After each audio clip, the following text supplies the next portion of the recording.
بېدبي دې مافي خو دا خبره د عبرت ته ښه سوچ ورته کوه.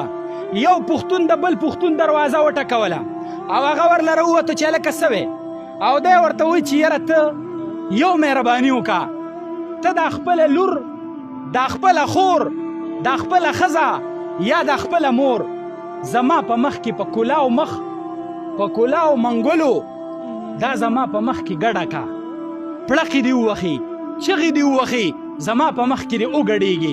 ستا څه خیال دی دا د کوم پښتون دروازې چې ټکولې دی به ټوپک رلی او د سر به ورانۍ که نه ورانۍ؟ ماله جواب راکوي، سر به ورانۍ که نه به ورانۍ؟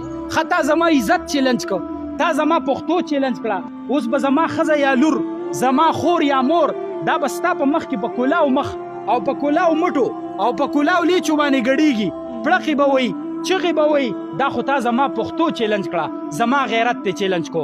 اوس زما خبرې ته غوږ کېږده. دقه پښتون چې دا کم په بل پښتون پسې ټوپک رلی، د ده په کور کې چې واده او سبا په دې ډک بازار کې په دې لاره دا جنج تېرېږي، ستاسو د په خدای قسم یم د دقه پښتون ښځې د پلین کوچ نه لاس رایستی که نه رایستی؟ یاره د دقه پښتون ښځې دا سپینه لیچه د پلین کوچ نه رایستی، د بنګړو نه ډکه او په دغه یو لاس ګډېږي که نه ګډېږي؟ په سرو شونډو باندې ورته تمام بازار ګوري که ورته نه ګوري؟